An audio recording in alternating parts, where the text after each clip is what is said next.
Net jobs, guys. Not the most exciting piece of equipment you can buy, but probably the most important. This is the last thing you got to do before the muskie of your dreams is in the net. You got the photo, you got the replica. We have to get the net job done, right? You selected the right bait, you picked the right time, the net job. I've heard it from so many guys. Here was the biggest muskie I've ever seen, and my buddy botched the net job. So if you got a buddy that needs to be a better net man, I'm gonna show you how. If you need to learn a bit, I'm gonna walk you through some of the things I've learned from guiding over the years and some of the pros that I know and some techniques and tactics to help you net muskies more consistently. And I can always promise you this, it's never gonna be easy. They never go in the net without a fight. So we're gonna cover some of these things. So first and foremost, if we are a solo angler, we need to have our net ready, right? One of the biggest fish I ever caught in my life. I did not have the net out, and I probably shouldn't have landed that fish because I was crawling on the floor to get this out. So with all these rods, or some nets with extended handles, we need to be strategic about where we're placing them. So when I'm fishing by myself, I'm gonna take this net and have it readily accessible, right? Have it somewhere where we're not gonna be going around looking for this guy, you know?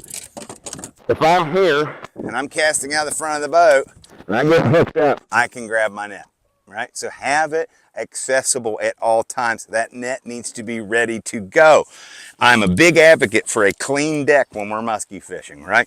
I don't need any hooks, anything that's gonna grab this thing. If there's something that your net can get caught in, I promise you, it will get caught in it.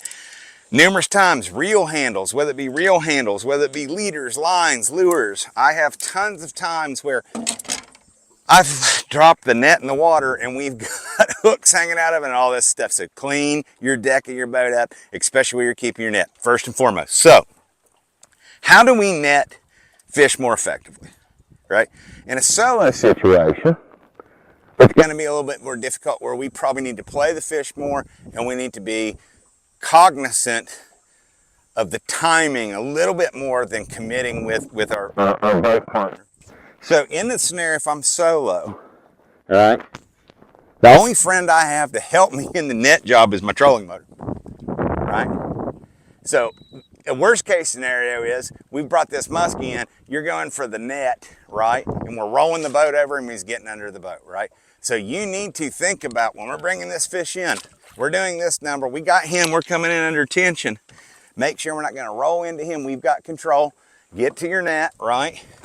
And I like to have this thing under my arm. Now, first thing I'm gonna do in a solo net job, that net is against the boat, right? I don't want to have this bag like this, right? I would bet you every year, the majority of lost muskies, they come in, you're trying to get him in the net and the fish swims under the net and now he's caught in the net and we're in an upside down kooky scenario where he's thrashing. Keep that bag out of the water, right? Have that thing on the side here.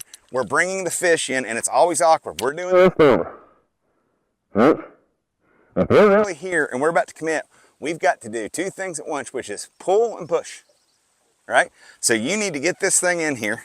The muskie's coming in, we scoop down. As you can see, my bait, or excuse the bag of that net, I'm dragging it over that gunnel. The reason being I don't want to do this, like I said, you can at times, but I want to try to drag that net over that gunnel as he's coming in like, okay, here it is, here it is, here it is. And I'm dropping down and shoving that net out and pulling that fish in. At that point, I'll even choke up on the rod. So that's gonna help you. You don't ever wanna plunge, right? So in a solo situation. Now, general netting, say we got a guy on the boat, got our boat partner, my trusty boat partner Jay's with me and he's got a nice one on. The last thing I'm ever gonna do is plunge that net. I see people do it. They'll stab at the fish, right? Never stab your net at the fish. Not gonna help out, not gonna turn out the way you want it to. What I'm looking for, especially guiding, the direction that we have the fish's head coming at and where he's at in the water column. We don't want to try to ever net a deep fish if we can avoid it, right? These things have these long handles. We're not gonna see the collar, if you will, the fish. No. You're hoping, you're wishing, you're praying. What we need to do is we need to talk about the game plan before you net these things, which is a little bit of communication with your boat partner about when we're going to land the fish, right? Is he ready? Turn him to the left, turn him to the right, okay? So as the net man, you need to be listening. Now, most people are freaking out, go, no, no, no, no, no, no, no. That's not helpful. Shouting now, you guys need to talk about it. If it's your first day on the boat with somebody, you fish with them for 20 years, have a netting plan, right? Who's going for the net? How are we doing this? What's going on? And have a conversation about, you know, when you would like to net fish. I know that sounds crazy. You need to take that initial opportunity when you get the chance.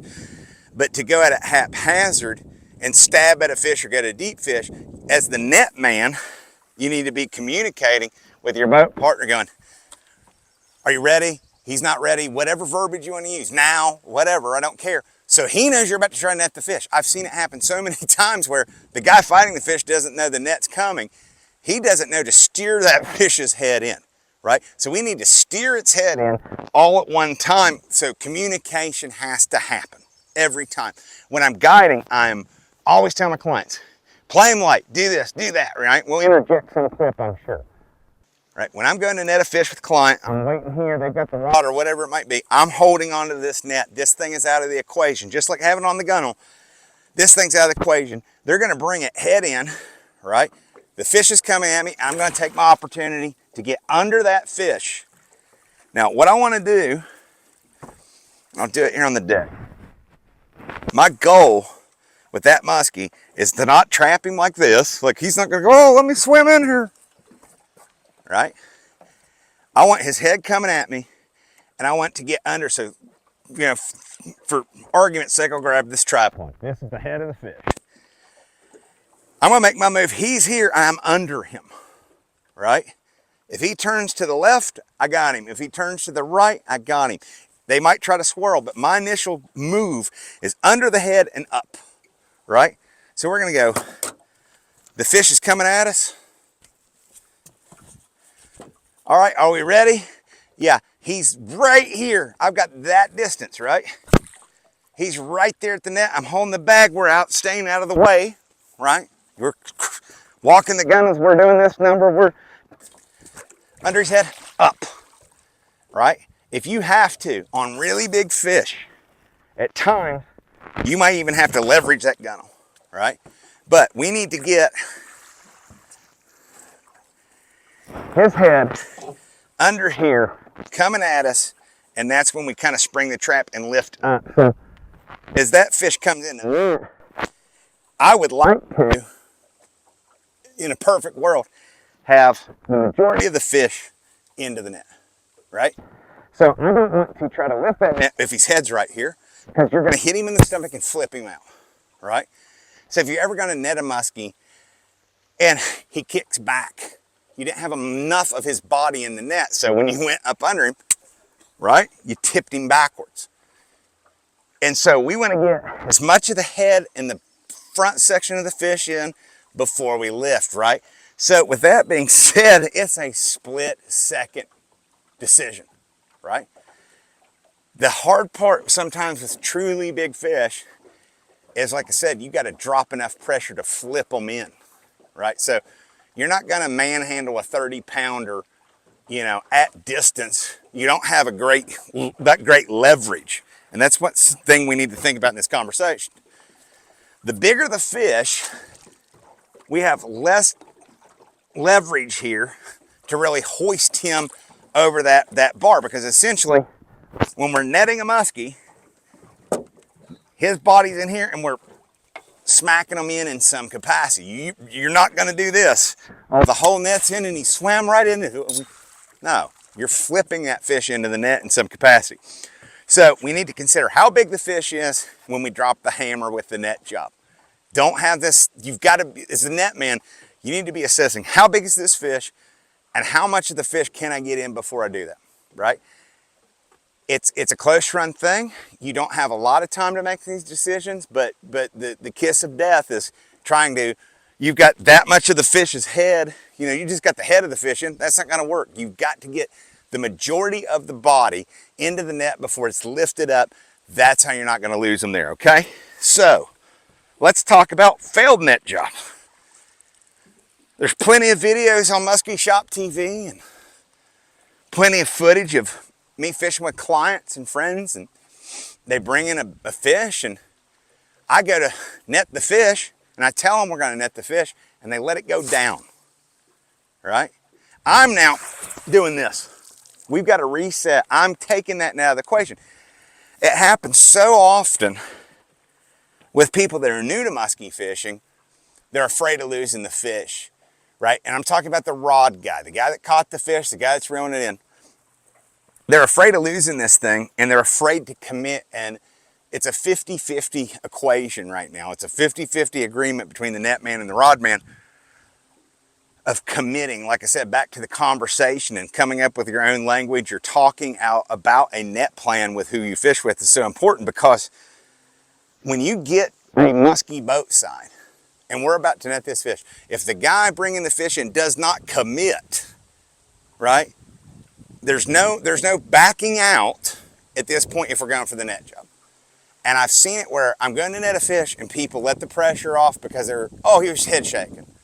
So, right? He was trying to turn. So, we're done. When we're going with the net, it is a done deal, right? You commit. The guy on the rod has to commit. The net man can't be reluctant, right? And so problems that occur is, you know, back to this. Guy on the net, he's coming in. If he's doing it right, he's got the bag here. He's ready to go. Are we ready, Jay? Yeah, we're ready. All right, let's take it. We go in here and Jay lets him go down, and I've done this number, and the fish goes down there, he's in the bag. Or he's in the trolling motor, right? Or he's walking down the side of the boat. Again, we can get another crack at that fish with the net job. However, we shouldn't have missed him there, and now all we're doing is running the risk of losing him, you know, even worse. So what we want to do is communicate and commit. Don't hold back. If you have a buddy and he misses a net job and he costs you the fish of a lifetime, don't get mad. It's 50-50, right? The guy on the rod has as much to do with it as the guy on the net. So you've got to communicate, and you've got to have that plan. So when we're going in and committing, right? So let's say we go in and we go into the fish, right? The bag's out, we've got him in, we get a hoist, and he just comes out. Sometimes I call it the reverse gear. I don't know how they do it, but they're, you know, we've done everything right. We got 3/4 of the fish in the net, and somehow this thing now can move in reverse. You know, he just comes out. What we're gonna do is, again, we're going to reset and restage as quickly as possible. We're not gonna do the Hail Mary this number, right? I've seen a couple Canadian just tankers go from the, you know, the Hail Mary routine, where they've missed the initial approach on the net job, and it turns into we're basically, you know, swishing the net around. Get it out of the water, reset, restage. So that's going to be super critical. Like I said, we need to communicate, we need to have a game plan, and we need to be situationally aware. Try to get as much of the fish in the net as you can, scoop them up. I'm sure we put some clips in here. We'll put some in slow-mo to show you how to properly net a muskie. It's going to help you catch them. I always say it'll help you put a big muskie in your net, but some of these tips are going to help you keep a big muskie in your net.